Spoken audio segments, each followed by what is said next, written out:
आज हम BSc second year में इस वीडियो में दुर्बल अम्ल तथा प्रबल क्षार से बने लवणों का जल अपघटन एवं दुर्बल अम्ल तथा दुर्बल क्षार से बने लवणों के जल अपघटन के बारे में इस वीडियो में डिस्कस करेंगे।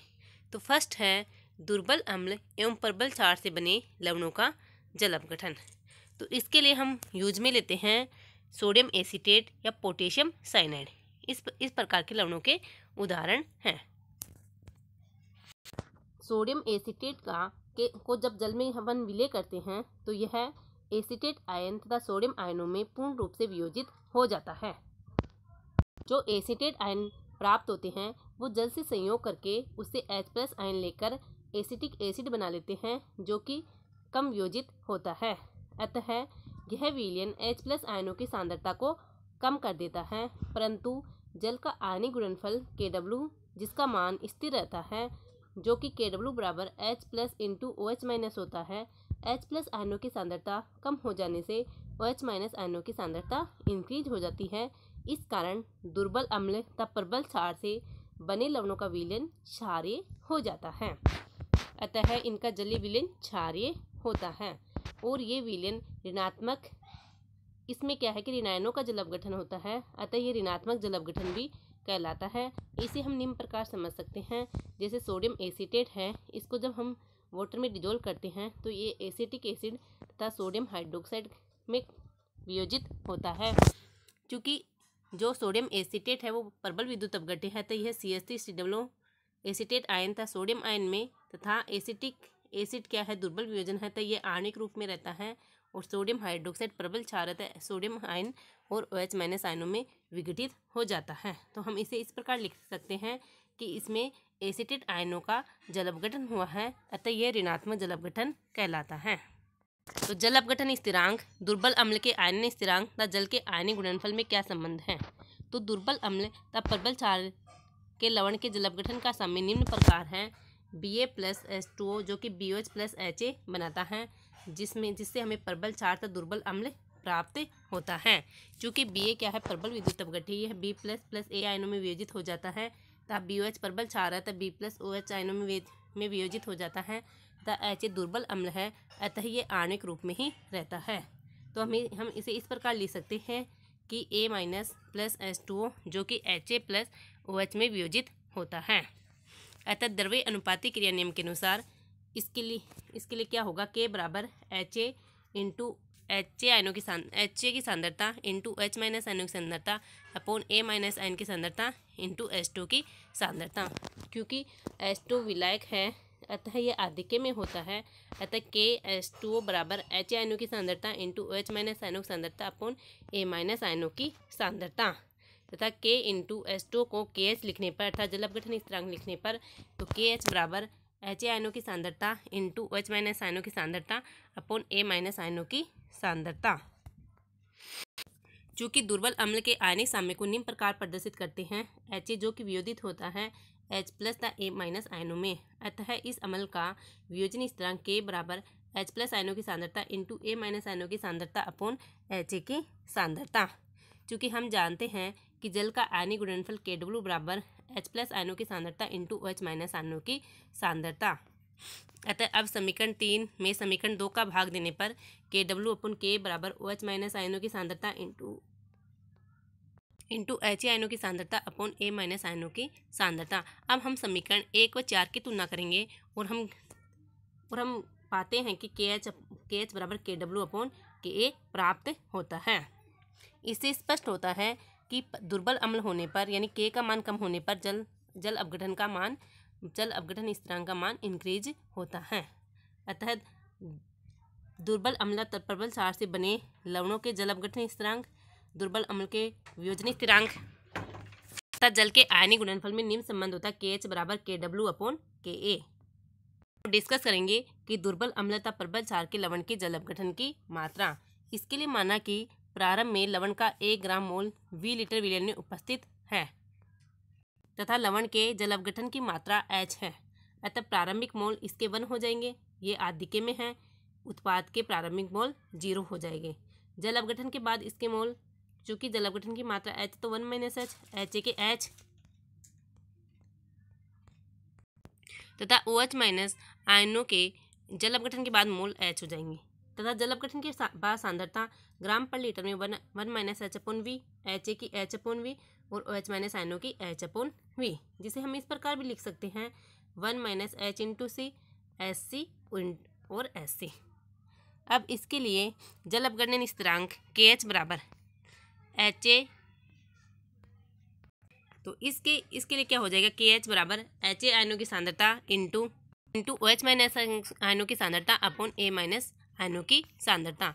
चूँकि HA की सांद्रता SC, OH माइनस आयनों की सांद्रता SC तथा A माइनस आयनों की सांद्रता 1 माइनस H इंटू सी है। अतः ये वैल्यू रखने पर KH बराबर SC into SC upon 1 minus H into C, यानी KH बराबर SC square C upon 1 minus H। यदि जल अपघटन की मात्रा is very very less than हो तो हम 1 माइनस H को लगभग 1 के बराबर मान सकते हैं। अतः यहाँ से KH बराबर H स्क्वायर C बराबर H स्क्वायर अपॉन V प्राप्त होता है। अतः यहाँ से हमें जल अपघटन की मात्रा H बराबर रूट KH अपॉन C या बराबर रूट KH अपॉन V प्राप्त होता है। तो इससे हम निष्कर्ष निकाल सकते हैं कि किसी निश्चित ताप पर लवण की तनुता बढ़ाने पर जल अपघटन की मात्रा बढ़ती है तथा सांद्रता को कम करने पर जल अपघटन की मात्रा बढ़ती है। हम जानते हैं जल अपघटन स्थिरांक जल के आयनिक गुणनफल और दुर्बल अम्ल के वियोजन स्थिरांक में निम्न संबंध होता है KH बराबर KW अपॉन KA। अतः यहाँ पर KH का मान रखने पर H बराबर root KW upon KA into C, H बराबर root KW into V upon KA। इस प्रकार दुर्बल अम्ल तथा प्रबल क्षार से बने लवणों के जल अपघटन की मात्रा ज्ञात कर सकते हैं। नाउ नेक्स्ट है कि दुर्बल अम्ल तथा प्रबल क्षार से बने लवण के जलीय विलयन की हाइड्रोजन आयन सांद्रता तथा पीएच की गणना। चूँकि जल अपघटन के समय से हमें प्राप्त हुआ कि हाइड्रोक्साइड आयनों की सांद्रता OH माइनस के बराबर SC है। चूँकि हम जानते हैं कि KW बराबर H प्लस आयनों की सांद्रता इंटू OH माइनस आयनों की सांद्रता। अतः यहाँ से H प्लस आयनों की सांद्रता बराबर KW अपॉन OH माइनस आयनों की सांद्रता। अतः यहाँ से H प्लस आयनों की सांद्रता बराबर KW अपॉन HC।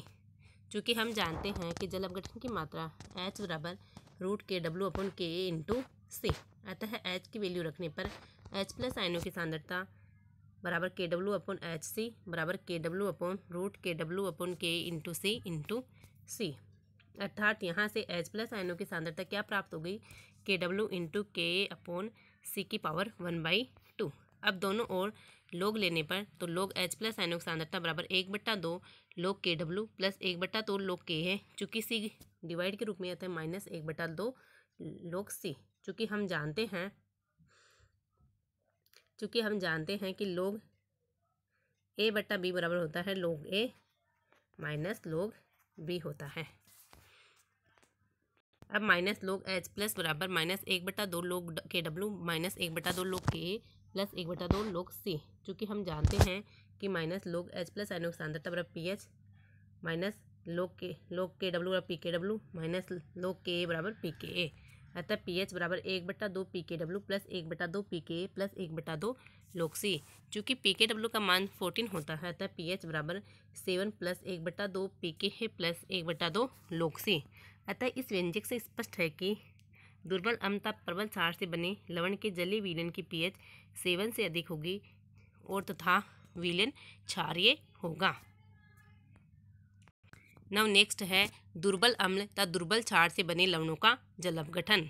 दुर्बल अम्ल तथा दुर्बल क्षार से बने लवण हैं जैसे अमोनियम एसीटेट है, इस प्रकार के लवण हैं। इसमें क्या है कि जैसे अमोनियम एसीटेट है वो जल में घुलने पर अमोनियम आयन तथा एसीटेट आयनों में वियोजित हो जाते हैं तथा अमोनियम आयन तथा एसीटेट आयन OH माइनस आयनों तथा H प्लस आयनों से संयोग करके अमोनियम हाइड्रोक्साइड तथा एसिटिक एसिड बनाते हैं जो दोनों ही दुर्बल विद्युत अपघट्य हैं। अतः इससे क्या होगा कि H प्लस तथा OH माइनस आयनों दोनों की ही सांद्रता कम हो जाती है। यदि दोनों आयनों की सांद्रता समान रूप से कम होती है तो विलयन लगभग उदासीन होता है और इसकी pH का मान लगभग 7 होता है। परंतु इस प्रकार के लवणों में जल अपघटन की प्रक्रिया संपन्न होती है। तो फर्स्ट है कि दुर्बल अम्ल दुर्बल क्षार से बने लवण के जल अपघटन स्थिरांक, दुर्बल अम्ल के वियोजन स्थिरांक, दुर्बल क्षार के वियोजन स्थिरांक तथा जल के आयनिक गुणनफलन में संबंध। किसी अतः दुर्बल अम्ल तथा दुर्बल क्षार से बने लवण Ba का जल अपघटन निम्न प्रकार है Ba plus H2 BOH plus HA, या इसको हम इस प्रकार लिख सकते हैं चूँकि इसे दोनों ही दुर्बल अम्ल प्राप्त होते हैं और दुर्बल क्षार प्राप्त होते हैं, अतः इसका B plus plus A minus plus H2 BOH plus HA। अतः द्रव्य अनुपातिक क्रिया नियम के अनुसार K बराबर BOH की सांद्रता इंटू HA की सांद्रता अपन B प्लस आयनों की सांद्रता इंटू A माइनस आयनों की सांद्रता इंटू H2O। चूँकि H2 अधिक में है अतः K H2 बराबर BOH की सांद्रता इंटू HA की सांद्रता अपन B प्लस आयनों की सांद्रता इंटू A माइनस आयनों की सांद्रता कि K इंटू H2 को KH लिखने पर तो KH बराबर BOH की सांद्रता इंटू HA की सांद्रता अपन B प्लस आयनों की सांद्रता इंटू A माइनस आयनों की सांद्रता। अब दुर्बल अम्ल HA के लिए क्या शामिल हो जाएगा, HA विघटित हो जाएगा H plus plus A minus आयनों में, अतः इसके लिए वियोजन इस तरह K बराबर H प्लस आयनों की सांद्रता इंटू A माइनस आयनों की सांद्रता अपन HA की सांद्रता। इसी प्रकार दुर्बल क्षार BOH के लिए शामिल हो जाएगा BOH B plus plus OH minus विघटित हो जाएगा, अतः इसके लिए वियोजन इस तरह KB, तो KB बराबर B प्लस आयनों की सांद्रता OH माइनस आयनों की सांद्रता अपन BOH। चूँकि जल का आयनिक गुणनफल KW बराबर H प्लस आयनों की सांद्रता इंटू OH माइनस आयनों की सांद्रता, अतः KW अपन Ka इंटू KB का मान ज्ञात करने पर हमें निम्न मान प्राप्त होता है कि HA की सांद्रता इंटू BOH की सांद्रता अपन A माइनस आयनों की सांद्रता अपन B प्लस आयनों की सांद्रता। समीकरण 1 व 5 की तुलना पर हमें करने पर हमें KH बराबर KW अपन Ka इंटू KB प्राप्त होता है, जो कि दुर्बल अम्ल व दुर्बल क्षार से बने लवण के जल अपघटन स्थिरांक, जल के आयनिक गुणनफल, दुर्बल अम्ल के वियोजन स्थिरांक और दुर्बल क्षार के वियोजन स्थिरांक में संबंध को दर्शाता है, अतः KH बराबर KW अपन Ka इंटू KB। नेक्स्ट इसी में कि दुर्बल अम्ल एवं दुर्बल क्षार के लवण की जल अपघटन की मात्रा। माना कि लवण के 1 ग्राम मोल को 20 लीटर विलयन में घोलते हैं और यदि जल अपघटन की मात्रा H हो तो हम इसके Ba के जल अपघटन को निम्न प्रकार लिख सकते हैं B plus plus A minus plus H2 जो कि BOH प्लस HA में कन्वर्ट होता है। प्रारंभिक मोल इसका 1 इनके 0 0, जल अपघटन मान इसका 1 माइनस H इसका H। जल अपघटन के बाद सांद्रता इसकी 1 माइनस H अपन V, इसकी 1 माइनस H अपन V, इसकी H अपन V, इसकी H अपन V। इसको इस प्रकार भी लिख सकते हैं 1 माइनस H इंटू सी, 1 माइनस H इंटू सी, SC। इसके लिए जल अपघटन स्थिरांक KH बराबर हो जाएगा BOH की सांद्रता इंटू HA की सांद्रता अपन B प्लस की सांद्रता इंटू A माइनस की सांद्रता। अब इसमें इनके मान रखने पर KH बराबर SC इंटू SC अपन 1 माइनस H इंटू सी इंटू 1 माइनस H अपन C, यानी H² अपन 1 माइनस H का होल स्क्वायर प्राप्त होता है।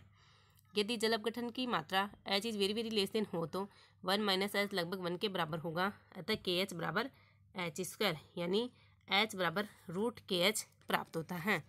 अब इस समीकरण में KH का मान रखने पर हमें H बराबर रूट KW अपन Ka इंटू KB प्राप्त होता है। इससे यही स्पष्ट है कि लवण में जितने अधिक दुर्बल अम्ल तथा दुर्बल क्षार होंगे उतना ही जल अपघटन अधिक होगा, क्योंकि दुर्बल अम्ल होगा उसका K का मान कम और KB का मान कम होगा, अतः H की मात्रा ज़्यादा होगी। और इससे यह भी स्पष्ट है कि इस लवण के जल अपघटन पे विलयन की तन्यता और सांद्रता का कोई प्रभाव नहीं पड़ता है। नेक्स्ट है कि दुर्बल अम्ल व दुर्बल क्षार से बने लवण के जलीय विलयन की हाइड्रोजन आयन सांद्रता तथा pH। इस प्रकार के लवण के जलीय विलयन में H प्लस आयन दुर्बल अम्ल HA के आयनन से प्राप्त होते हैं, अतः HA का आयनन H plus plus A minus, अतः इसके लिए आयनन स्थिरांक K बराबर H प्लस आयनों की सांद्रता इंटू A माइनस आयनों की सांद्रता अपन HA की सांद्रता। चूँकि या यहाँ से H प्लस आयनों की सांद्रता प्राप्त होगी Ka into HA upon A minus आयनों की सांद्रता।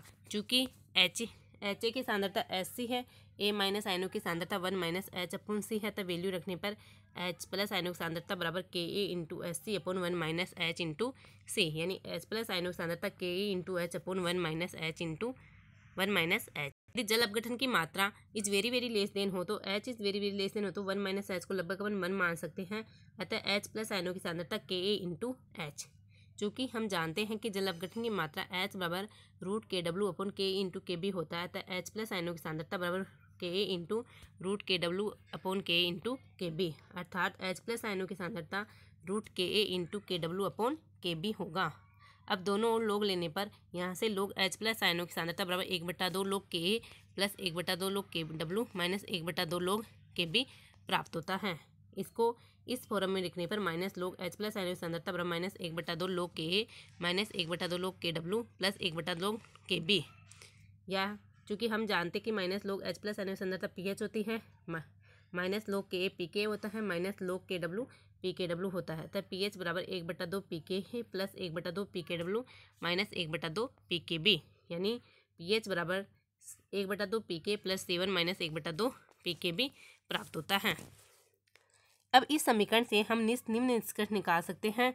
यदि Kb is greater than Ka हो तो इस कंडीशन में क्या होगा, Pk is greater than Pkb होगा, तो यहाँ pH इज ग्रेटर देन 7 प्राप्त होगा। अर्थात हम कह सकते हैं कि यदि क्षार की तुलना में अम्ल दुर्बल है तो pH का मान 7 से अधिक होगा और विलयन क्षारीय होगा। इसी प्रकार यदि Ka is greater than Kb है अर्थात अम्ल की तुलना में क्षार दुर्बल है, तो इसमें क्या होगा, Pkb is greater than Pk होगा और Pa इज लेस देन 7 होगा, अर्थात विलयन अम्लीय होगा। और यदि दुर्बल अम्लता दुर्बल क्षार के आयनन स्थिरांक समान है अर्थात Kb बराबर Ka है, तो यहाँ से हमें pH बराबर 7 प्राप्त होगा। तो इस कंडीशन में लवण के जलीय विलयन की pH 7 होगी और जल अपघटन होते हुए भी विलयन उदासीन होगा।